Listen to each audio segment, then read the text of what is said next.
For a voice check. Station, this is the Rick and Bubba syndicated radio show. How do you hear me?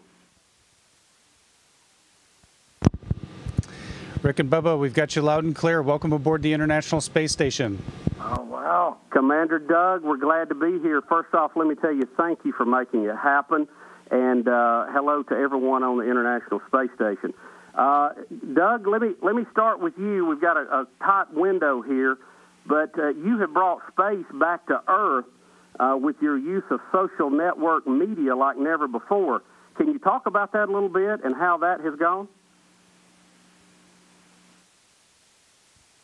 Well, it's been great, and we always looking for ways, Rick and Bubba, to bring the views that we see out the window and the things that we're experiencing in the ways of science on board the station, and the experiences that we have inside as well.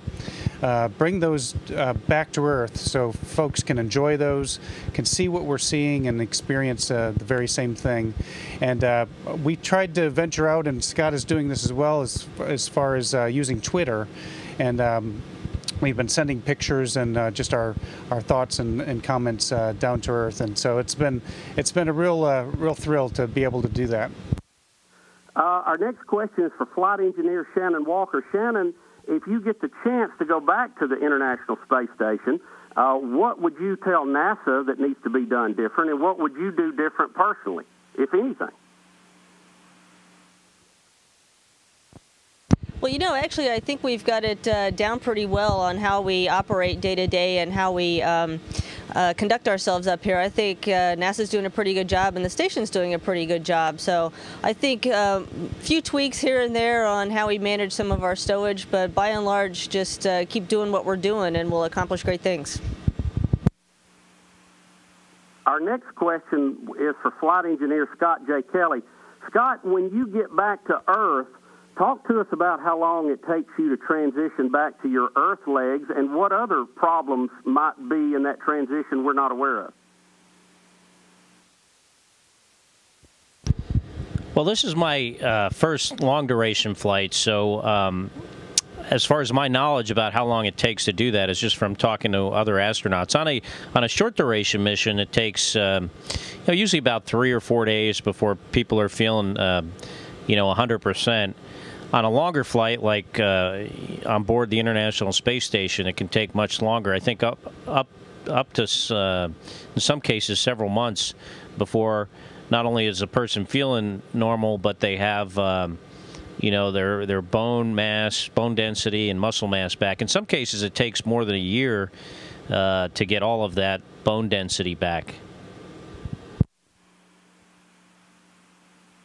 Commander Doug, let me ask you, and we've had a lot of people want to know, it's very important work what you're doing, and I know you're very busy, but in your downtime, what do you get to do for fun on the space station? Do you have video games there?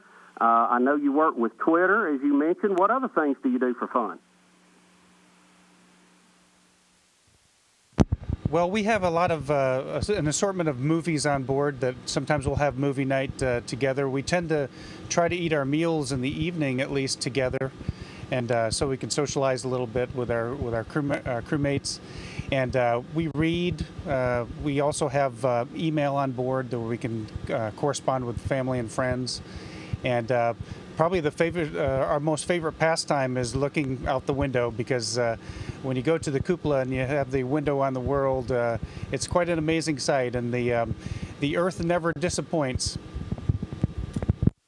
Let me follow up with you on that comment. You have rode on the space shuttle. You have been on the space station. You've been commander of the space station. You have climbed to Mount Everest, the top of Mount Everest. What are you going to do for excitement when you get back to Earth?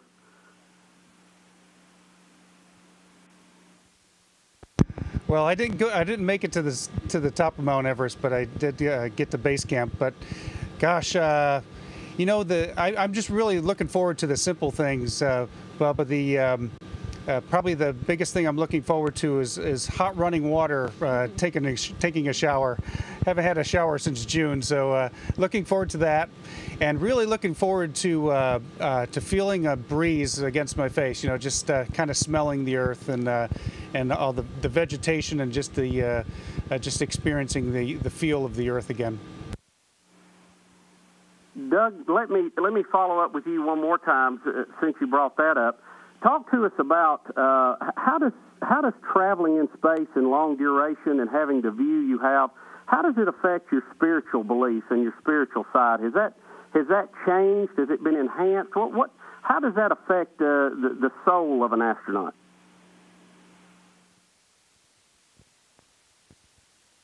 Well, yeah, each person is really different, I suppose, in their experience. For me, it tends to strengthen my own personal beliefs and things, and it's quite an amazing place. You know, you look at the Earth and look at it against the backdrop of space, and you can't help but to sort of turn inward about just your different thoughts on the beauty of our world and sort of your purpose and your place in this world. Because when you look out, you feel pretty small when you look out into the cosmos and then at the Earth and enjoy each of the different views that we have going around the Earth. It really makes you feel like you're quite insignificant, really, in the whole scheme of things, but really makes you turn inward to kind of define yourself and your purpose. So I think for me personally, it's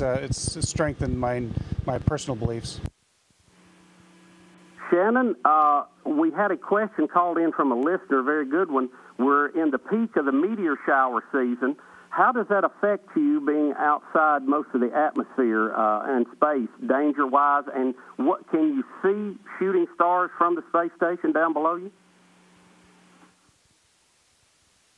That's a very good question. We actually have a very slight increase in risk of being hit by a meteor during a meteor shower, but space is actually a pretty big place, so we haven't noticed that we've been hit by anything. We certainly had nothing come all the way through the station. The interesting thing about meteor showers is that they take place below us. So when we are looking out, and we can see the shooting stars, but they are below us because we're above the atmosphere, so we see them underneath us. Scott, let me ask you a question about the end of the space shuttle program and the future of NASA. How are we looking there, and what are your thoughts on that?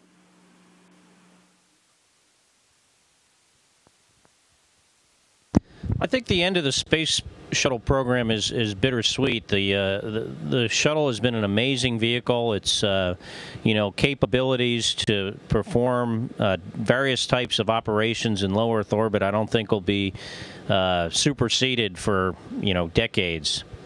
However, if we want to go beyond low Earth orbit, we need to build ourselves a new rocket and a new capsule.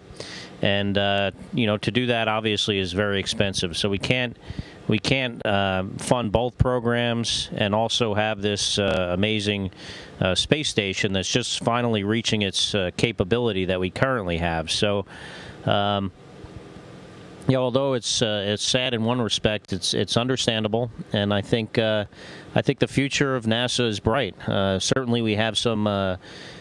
Our government has some decisions to make here soon with regards to our budget, and whatever they decide as NASA employees, we will support and support it in the best way that we can. We want to thank all of you for taking time to speak with us. Thank you for the job you're doing, and we can't underline that enough. Commander Doug, thank you again. And Doug, do you want to give a quick shout out to the teachers that have adopted you, or me and you both are going to have to move to Mars?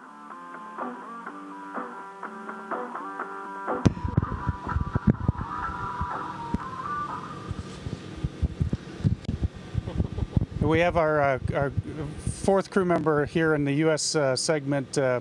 This is Al, the astronaut, from our teachers and students down in the Wiregrass Math and Science Consortium. That we're doing some work with most of the students throughout the state of Alabama, and I wanted to say hello to them. And Al gives a shout out as well. The station. This is Houston ACR. That concludes the event. Thank you.